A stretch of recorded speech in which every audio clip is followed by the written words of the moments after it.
সংগ্রামী বোন, প্রতিবাদী বোন। ঢাকা বিশ্ববিদ্যালয়ে আমরা যখন 2018 সালে কোটা সংস্কার আন্দোলন থেকে আন্দোলন সংগ্রাম করে আসছি, সে সময় থেকে ইমি একজন লড়াকু সহযোদ্ধা নারী হিসেবে সকলের কাছে পরিচিত।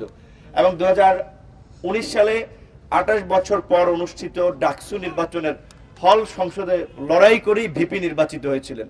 এবং সেই কোটা সংস্কার আন্দোলন থেকে এই ভারতীয় আধিপত্যবাদ এবং আগ্রাসনের বিরুদ্ধে আমি মনে করি তারুণ্যের যে জাগরণী প্রতিবাদ, সেটা ছিল আবরার হত্যাকাণ্ডের বিরুদ্ধে শক্ত প্রতিবাদ। আপনি নিশ্চয়ই ভুলে যাননি, সেদিন বুয়েটের ছাত্ররা আতঙ্কগ্রস্ত ছিল। তারা হলের সিসিটিভির ফুটেজ আবরারকে হত্যা করে যে গায়েব করেছিল প্রশাসন, সেই সিসিটিভির ফুটেজটি রিকভার করার জন্য তারা প্রশাসনের সাথে কথা বলছিল, প্রশাসন দিচ্ছিল না। এমনকি তারা একটা প্রতিবাদ পর্যন্ত করতে পারছিল না।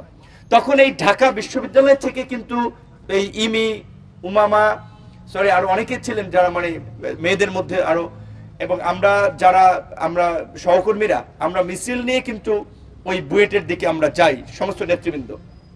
সেই থেকে এই তরুণ প্রজন্ম আজকে যারা এই 24-এর গণ অভ্যুত্থান ঘটিয়েছে, দেখেছেন এখানে কোনো বুড়ো নেতৃত্ব ছিল না। কিন্তু আমি নেগেটিভলি বলছি না, আমি উইথ ডিউ রেসপেক্ট বলছি যে আমাদের ওল্ড ক্লাস পলিটিক্স ফেল করেছে বিধায় কিন্তু এই তরুণ প্রজন্ম সেই তাদের 18 থেকে ধীরে ধীরে চিন্তার প্রসার এবং পরিকল্পনা করেই কিন্তু এই আওয়ামী ফ্যাসিবাদের মতো এই ভারতীয় আগ্রাসন এবং আধিপত্যবাদের খুঁটিকে উড়িয়ে দিয়েছে। তো এখানে ইনকিলাব মঞ্চ আপনারা জানেন সবসময় গরম থাকে, বিপ্লবী বিভিন্ন প্রতিবাদ এবং কর্মসূচি নিয়ে মাঠে থাকে। কিন্তু তারা যেই কথাটি বলেছে, এই কথার সাথে আমি মনে করি বাংলাদেশের প্রত্যেকটি বিবেক সম্পন্ন নাগরিকরাও একমত যে এই সরকারের দুর্বলতা নিয়ে আমরা সমালোচনা করব। প্রয়োজনে রাজপথ থেকে চাপ তৈরি করে তাদেরকে জনগণের দাবি আদায়ে রেসপন্স করতে বাধ্য করব। কিন্তু এই সরকারকে আমরা ব্যর্থ হতে দেব না। এই সরকার আমাদের রক্তের উপর দিয়ে তৈরি হয়েছে, আমাদের ভাইয়েদের, আমাদের বোনেদের প্রাণের বিনিময়ে তৈরি হয়েছে। সেই সরকারের আমাদের চাওয়া পাওয়া, প্রত্যাশার প্রাপ্তি অপ্রাপ্তি আছে, সেগুলো নিয়ে আমাদের ক্ষোভ আছে, রাগ আছে, অভিমান আছে, সেটা নিয়ে আমরা তাদেরকে জবাবদিহি করব। কিন্তু কোনোভাবেই এই সরকারকে আমরা ব্যর্থ হতে দিব না। আজকে ইনকিলাব মঞ্চ 5 দফা দাবি দিয়েছে। তাদের 1 নম্বর দাবি হচ্ছে যে ধর্ষণের সর্বোচ্চ শাস্তি নিশ্চিত করতে দ্রুত বিচার ট্রাইব্যুনাল গঠন করে 90 দিনের মধ্যে মামলা নিষ্পত্তি করতে হবে। একই সাথে কেউ মিথ্যা ধর্ষণ মামলা করলে তাকেও শাস্তির আওতায় আনতে হবে। খুবই যৌক্তিক দাবি, যেটা ইমিরও দাবি। 90 দিনের মধ্যে বিচার করতে হবে। এবং একই সাথে আপনারা জানেন আমি এমন দুর্ভাগা ব্যক্তি, আমার বিরুদ্ধে ধর্ষণের সহযোগিতার নামে একটা মামলা হয়েছিল, যে মেয়েকে আমি জীবনে চিনতাম না। তো কাজে এরকম আমাদেরকে আবার সোশ্যালি যদি হ্যারাস করা হয়, তারও তো একটা প্রতিকার থাকা উচিত। সেই কারণে তারা বলছে মিথ্যা মামলা করলেও এটারও একটা শাস্তি পাওয়া দরকার। এটাও কিন্তু খুবই যৌক্তিক দাবি। 2 নম্বরে বাংলাদেশকে অস্থিতিশীল করার ষড়যন্ত্রের অংশ হিসেবে মব তৈরি করে দায়িত্বরত নিরস্ত্র পুলিশের উপরে হামলাকারীদের দ্রুত গ্রেপ্তার করে বিচারের মুখোমুখি করতে হবে।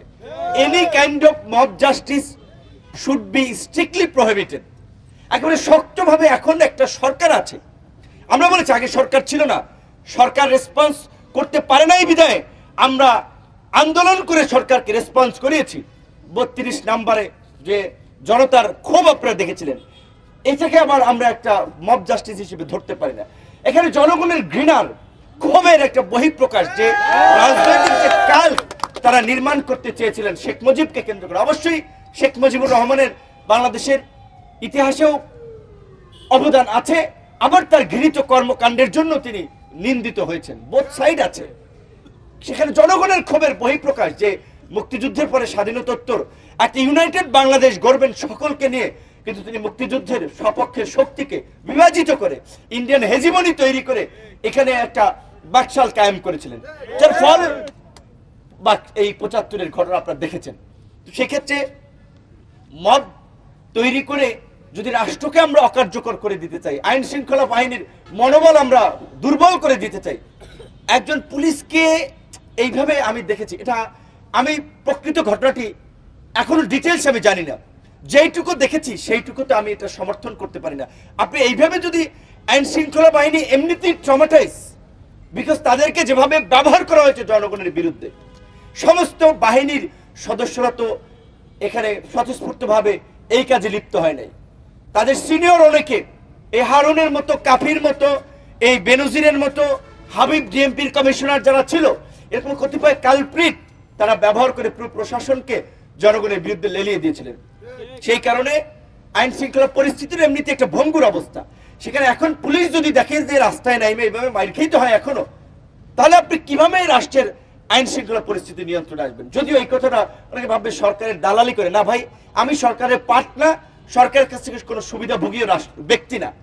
আমরা সরকারের অনেক বিষয়ে প্রতিবাদ করি, তীব্র সমালোচনা করি, কিন্তু আমরা ওই যে বলছি ওই দায়বদ্ধতার জায়গাটা আমরা ফিল করি যে এত রক্ত প্রাণের বিনিময়ে প্রতিষ্ঠিত সরকারকে কোনোভাবেই ব্যর্থ হতে দেওয়া যাবে না।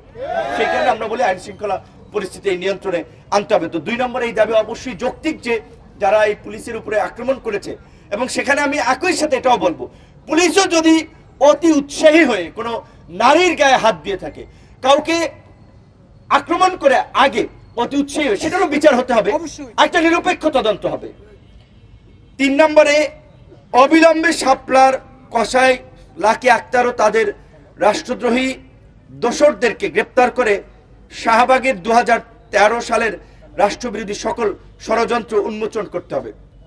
এইটা এই অভ্যুত্থান পরবর্তী বাংলাদেশের একটা যৌক্তিক ডিমান্ড, যে এই আওয়ামী ফ্যাসিবাদ কিভাবে তৈরি হয়েছে, এই ফ্যাসিবাদের রুট উন্মোচন করার জন্য, তার স্বরূপ উন্মোচন করার জন্য এই 2013 সালের এই তথাকথিত গণজাগরণ মঞ্চ অবশ্যই আমাদের জন্য একটি গুরুত্বপূর্ণ ঘটনা। এই ঘটনার মূল আপনার খুঁজে বের করতে হবে। সেক্ষেত্রে যারা সংগঠকের ভূমিকায় ছিলেন লাকি আক্তারের মতো, অবশ্যই তারা দায় এড়াতে পারেন না।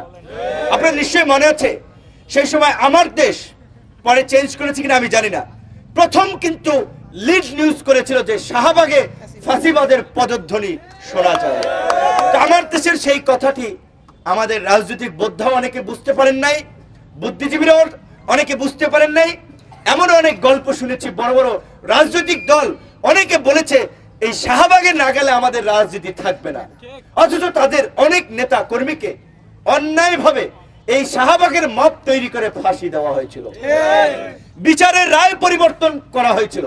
যে এই ঘটনার জন্য আগামীর বাংলাদেশে পুনরাবৃত্তি না ঘটে, অবশ্যই এই ঘটনার মূল উন্মোচন করা দরকার। 4 নম্বরে তাদের দাবিতে তারা বলছে জাতিসংঘকে অন্তর্ভুক্ত করে শাপলা ও পিলখানা গণহত্যার স্বাধীন বিচারিক তদন্ত গঠন করে এই গণহত্যার সুষ্ঠু বিচার করতে হবে। এই কথাগুলো নিয়ে আমরা অনেক দিন কথা বলে আসছি। আপনারা আমাকে তো নতুন চেনেন না, যারা আমার বক্তব্যগুলো শুনেছেন। এই গণভবন দখল করতে হবে, মুজিব কোর্ট গুলিস্তানেও পড়ার মতো লোক থাকবে না, এই কথাগুলো অনেক আগে থেকে বলেছিলাম।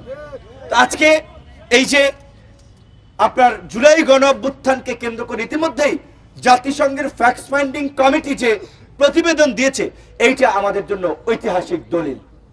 শেখ হাসিনা এবং ফাঁসিবাদীদের দোসরদের ফাঁসি নিশ্চিত করার জন্য এর চেয়ে আর বড় প্রমাণের দরকার নাই।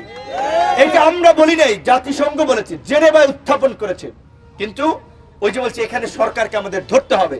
সরকার কেন এখনো আওয়ামী লীগকে নিষিদ্ধ করতে গড়িমসি করছে? রাজনৈতিক দলের দোহাই দিয়ে এটা গড়িমসি করা যাবে না। সকল রাজনৈতিক দল যখন ইউনূস স্যার মিউনিকে একটা আন্তর্জাতিক মিডিয়ায় বলেছিল যে বিএনপির কথা রেফারেন্স করে যে একটা বড় রাজনৈতিক দল নিষিদ্ধ চায় না, রাজনৈতিক দল নিষিদ্ধ না চাইলে তো আমরা পারি না, পরে বিএনপি তার অবস্থান পরিষ্কার করেছে। আমরা এই অভ্যুত্থানের অংশীজনরা আমরা পরিষ্কারভাবেই বলছি, প্রয়োজনে অবশ্যই জুলাই বিপ্লবের মতো আবার জনগণকে নিয়ে রাজপথে নামা লাগলেও আমরা নামবো, কিন্তু আওয়ামী লীগকে নিষিদ্ধ করতে হবে। আওয়ামী লীগ নামে এই দেশে আর রাজনীতি করতে পারবে না। আমি আপনাদেরকে একটা কথা বলি, আমার একটা মিটিং এ রেফারেন্স, ইউরোপীয় ইউনিয়নে আমি কিছুদিন আগে ব্রাসেলসে একটা মিটিং অংশ নিয়েছিলাম।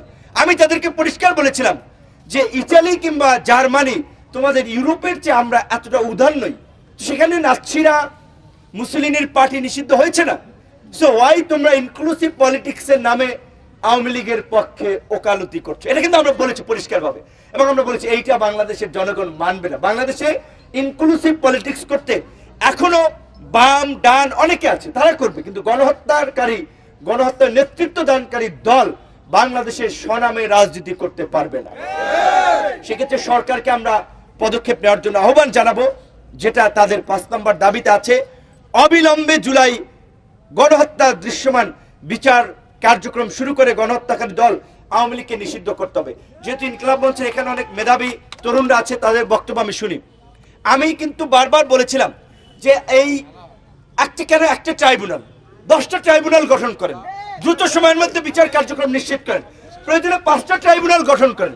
এখানে এই জুলাই মঞ্চ নামে আমাদের কিছু ভাইয়েরা অবস্থান নিয়েছে। আমার অফিসে তারা একদিন দাওয়াত করেছিল, আমি দেশের বাইরে 10 দিন ছিলাম, যেখানে অংশগ্রহণ করতে পারিনি। ইনকিলাব মঞ্চ বলছে প্রত্যেকটি রাজনৈতিক দল তাদের বক্তব্য বলছে। তো তাহলে আওয়ামী লীগকে রাজনীতির পক্ষে কারা, আমরা সেটা প্রকাশ্যে দেখতে চাই, এবং যারা এই আওয়ামী লীগের পক্ষে অবস্থান নিবে তারাও ফ্যাসিবাদের দোষর আমরা মনে করি। সেই জায়গাতে আমরা সকল রাজনৈতিক দলকে আওয়ামী লীগ নিষিদ্ধের প্রশ্নে আমরা তাদের অবস্থান পরিষ্কার করে আহ্বান জানাই। একই সাথে একটা ট্রাইব্যুনাল দিয়ে ধীর গতিতে বিচার কার্যক্রম যেভাবে চলছে, এইভাবে চলতে থাকলে বিচার সম্পন্ন হওয়া নিয়ে আমাদের সন্দেহ সংশয় তৈরি হবে। সেজন্য আমরা বলবো একাধিক ট্রাইব্যুনাল, 5টা ট্রাইব্যুনাল গঠন করেন, 10টা ট্রাইব্যুনাল গঠন করেন, এবং আমরা আমাদের প্রতিবেশী রাষ্ট্র আমাদের ভারতকে একটা মেসেজ দিতে চাই। আপনারা যদি বাংলাদেশের সাথে সম্পর্ক রাখতে চান, বাংলাদেশের এই জুলাই গণ অভ্যুত্থানকে আপনারা যদি সম্মান করেন, এই জুলাই গণ অভ্যুত্থানের কসাই শেখ হাসিনাকে আপনাদেরকে ফেরত দিতে হবে। শেখ হাসিনাকে যদি আপনারা রক্ষা করতে চান, বাংলাদেশের জনগণের বিরুদ্ধে গিয়ে বাংলাদেশের জনগণ আপনাদেরকে ক্ষমা করবে না। জুলাই এই ইনকিলাব মঞ্চের নেতৃবৃন্দকে ধন্যবাদ জানিয়ে, তারা আমি দেখেছি অনেক দিন ধরে সংগ্রাম করে যাচ্ছে বিভিন্ন ইস্যুতে। আরো যে সমস্ত সামাজিক সংগঠনগুলো এই জুলাই বিপ্লবের পরেও থেমে যাননি, কারণ আগামীর নতুন বাংলাদেশ বিনির্মাণ করতে সত্যিকার অর্থেই এখনো আমাদের পথ অসমাপ্ত, এখন আমাদের পথে অনেক কাঁটা রয়েছে। সেই কাঁটা দূর করেই আমাদেরকে নতুন বাংলাদেশ বিনির্মাণের পথে এগিয়ে যেতে হবে, এবং সেই বাংলাদেশের নেতৃত্ব দেবে এদেশের ছাত্র যুবক তরুণরা, ফেইলিওর রাজনীতিবিদরা নয়। নিউ জেনারেশনের নতুন নেতৃত্বই আগামীর নতুন বাংলাদেশ বিনির্মাণ করবে, সেই প্রত্যাশায় শেষ করছি। ধন্যবাদ। ইনশাআল্লাহ বাংলাদেশে আর কোনোদিন আওয়ামী লীগ ফিরতে পারবে না। সুতরাং এইখানে কোনো ব্যক্তির বিরুদ্ধে আমাদের আন্দোলন নয়, আমাদের আন্দোলন শাহবাগের ফ্যাসিবাদের বিরুদ্ধে, গুমতন্ত্রের বিরুদ্ধে, মবতন্ত্রের বিরুদ্ধে। আজকে মাদ্রাসার শিক্ষার্থীরা সেই আসিয়ার যেই ধর্ষণ করেছে, সেই থানার সামনে গিয়ে ঘেরাও করেছে বিচারের জন্য, তখন তারা বলল মব মব। আরে বদমাইশেরা, এই শাহবাগের 3টে হসপিটাল বন্ধ কইরা, এই ইন্টারকন্টিনেন্টালে খাইয়া আর ঘুমাইয়া মানুষের জীবনকে নাই কইরা দিয়া যেই ফাঁসির কালচার তোরা শুরু করছো, এর চেয়ে বড় বদমাইশি, এর চেয়ে কোনো বর্বর মব দ্বিতীয় বিশ্বযুদ্ধের পরে আর হয় নাই। এখন তারা আসছে, দেখেন আমার বোন ধর্ষিত হয়েছে, রাষ্ট্র তো রেসপন্স করছে, প্রত্যেকটা গ্রেফতার করছে। ইনকিলাব মঞ্চের চেয়ে বেশি গাইলে এই রাষ্ট্রকে কে দেয় আপনারা বলেন? কিন্তু যেটা রাষ্ট্র ভালো করবে সেটা আমাদের বলতে হবে না? এই নূর ভাইরাও তো দেখি প্রতিদিন রাষ্ট্রের সমালোচনা করে, অথচ যখনই কোনো রাষ্ট্র ভালো কাজ করে তখন তো তারা প্রশংসাও করে। আপনি এটা করবেন না। আমরা আপনাদেরকে জানাতে চাই, শত সমালোচনা সত্ত্বেও এই জুলাইয়ের সরকার যদি ব্যর্থ হয়ে যায়, তাহলে সব থেকে বেশি লাভ হবে ভারতের। আর সেই ন্যারেটিভ নির্মাণ করতে চাচ্ছে শাহবাগীরা। জান থাকতে সেই শাহবাগীতে ফিরে আসতে দিব না। অনতিবিলম্বে শাপলার কসাই লাকিকে গ্রেফতার করতে হবে, গণহত্যাকারী খুনি আওয়ামী লীগকে নিষিদ্ধ করতে হবে। পিলখানা এবং শাপলার জন্য জাতিসংঘের মাধ্যমে তদন্ত কমিশন করে সেই গণহত্যার বিচার করতে হবে। আপনারা আমাদের সাথে এক আছেন কিনা?